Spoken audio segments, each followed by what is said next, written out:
చూస్తున్నాం. ఆయన ప్రభుత్వం వస్తాడంటే ఈయనకు పదవి ఇస్తాడంట. నీకున్న ప్రతిపక్ష హోదా ఊడగొట్టకపోతే నా పేరు మార్చుకుంటా బిడ్డ కేసీఆర్. 2023లో నిన్ను ఓడగొట్టిన, 2024లో నీకు గుండు సున్నా ఇచ్చిన, సర్పంచ్ ఎలక్షన్లో పాతరేసిన, మున్సిపల్ ఎన్నికల్లో ఉప్పు పాతరేసిన, జూబ్లీ హిల్స్ కంటోన్మెంట్లో నీకు గోరి కట్టిన, వచ్చేసారి ఆ గోరి మీద మా కాంగ్రెస్ పార్టీ కార్యకర్తలు జెండా ఎగరేస్తారు. ఇదే నా సవాల్, ఇదే నా సవాల్, ఇదే నా సవాల్ కాంగ్రెస్ పార్టీ కార్యకర్తల తరఫున. చూసుకుందాం కేసీఆర్, నువ్వు నేను వచ్చే ఎన్నికల్లో నువ్వా నేనా, ప్రజా పాలన పాపాల భైరవుడా, మా కాంగ్రెస్ పార్టీ కార్యకర్తల లక్షలాది మంది 10 ఏళ్ళు కేసులు కట్టుకొని జైలుకు పోయి ప్రాణాలు వదిలి ఊపిరి బిగబట్టి జెండా మోసి అధికారంలోకి వస్తే పాపాల భైరవుడు రావాలి, ప్రజా పాలన పోవాలి అని మాట్లాడడానికి నీకు సిగ్గెట్లొచ్చిందని నేను అడుగుతున్నా మనిషిని. అందుకే మిత్రులారా, ఈ ఆలోచన నుంచి నా మాటగా తీసుకోండి. ఎన్నికలు ఎన్నడొచ్చినా ఎప్పుడొచ్చినా ఒక్క మాట రాసి పెట్టుకోండి. చరిత్రల కేసీఆర్ గారు జగిత్యాలలో నిన్ను పాతరేసి 100 మీటర్ల లోతు గోతి తీసి పాతి పెట్టే కార్యక్రమం మా కాంగ్రెస్ పార్టీ జగిత్యాల కార్యకర్తలు తీసుకుంటారు. ఈ తెలంగాణ రాష్ట్రంలో ఈ ప్రాంతంలో ఒక చరిత్ర ఉన్నది. 94 నుంచి 2004 వరకు 2 సార్లు తెలుగుదేశం అధికారంలో ఉన్నది. 2004 నుంచి 2014 వరకు 2 సార్లు వైఎస్ఆర్ నాయకత్వంలో అధికారంలో ఉన్నది.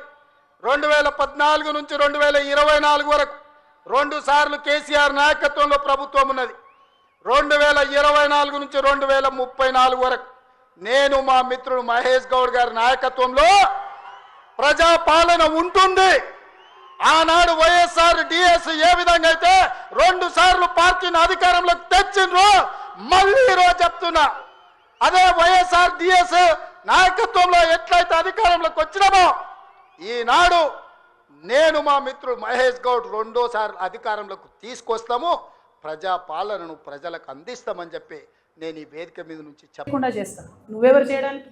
ప్రజలు కదా డిసైడ్ చేయాలి. ఎవరు ప్రతిపక్షంలో ఉంటారు, ఎవరు అధికారంలో ఉంటారు, ఎవరికే పాత్ర ఉంటుంది, ప్రజలు కదా డిసైడ్ చేయాలి. వచ్చే 10 ఏళ్ళు నేనే అధికారంలో ఉంటా, 7 ఏళ్ళు ఉంటావు. రైతు బంధా ఏడైచ్చినావు, రైతు భరోసా సీజన్ మొత్తం అయిపోయినాక ఇస్తారా? నిన్న కూడా 5 ఎకరాలకే ఇచ్చారు. ఏమి ఇచ్చిండని మీరు ఎందుకు అధికారంలో ఉంటారు? ఇల్లు కూడా కొట్టినందుకు అధికారంలో ఉంటారా? 2 నెలల పాప చచ్చిపోతే మాట్లాడలేదని అధికారంలో ఉంటారా? దేనికోసం అధికారంలో ఉంటారు? ఒక ఉద్యోగం ఇచ్చిరాని అధికారంలో ఉంటారా? జాబ్ క్యాలెండర్ ఇచ్చిరాని అధికారంలో ఉంటారా? దేనికోసం ఉంటారు అధికారంలో?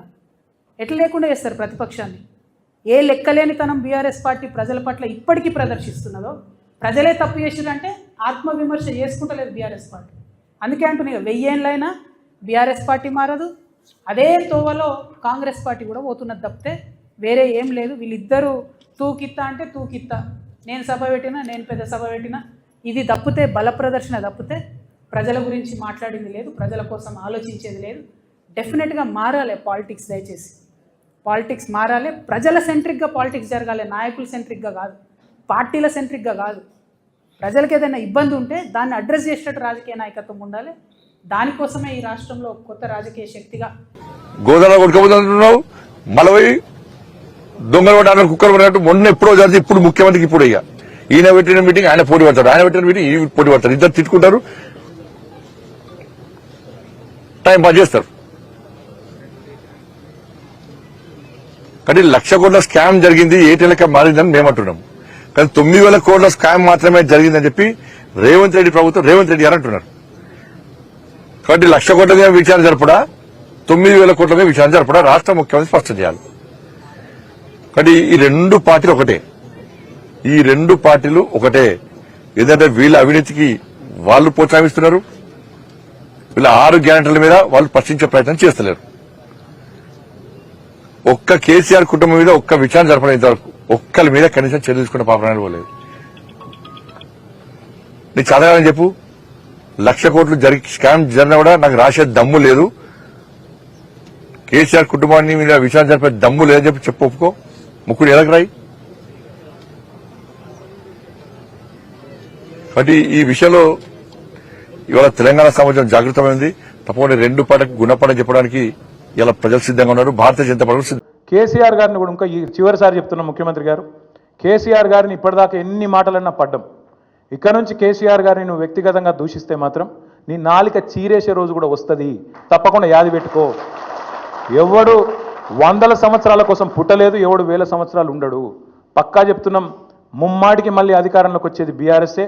నువ్వు చేసిన నీ దిక్కుమాలిన పరిపాలన వల్ల అతలాకుతలమైన రాష్ట్రాన్ని మళ్ళా గాడిన పెట్టే సత్తా ఉన్న నాయకుడు కేసీఆర్ గారు మాత్రమే. అందుకే వాళ్ళ రాష్ట్ర ప్రజలు నీకు చేత కాకపోతే క్షమాపణ చెప్పు, అడ్డమైన హామీలు ఇచ్చినందుకు క్షమాపణ చెప్పి తప్పుకో.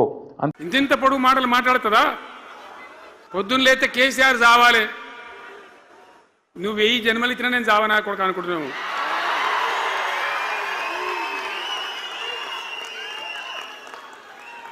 ఏది ఉట్టి ఉట్టి అని ఉంటుంది. ఇప్పుడు మీకు తెలుసో లేదో కానీ ఇప్పుడు ఈ మధ్యలో ఫ్రిడ్జ్లు మోపోయిన మునుపు ఉట్టి అనేది ఉంటుండే. ఎండిపోయిన చేపలోకి నీ రొయ్యలో అబ్బాయి ఉంటుంది, మరుగులు ఉంటే దానిలో పెడుదురు. పిల్లికి అందదా ఉట్టి, కింద కూసుకొని శాపం పెడతా ఉంటుంది. తెగాలే పడాలి, తెగాలే పడాలి. పిల్లి శాపానికి ఉట్టి తెగుతుందా? మరి విధవారు కేసీఆర్ చావాలంటే కేసీఆర్ చస్తాడా?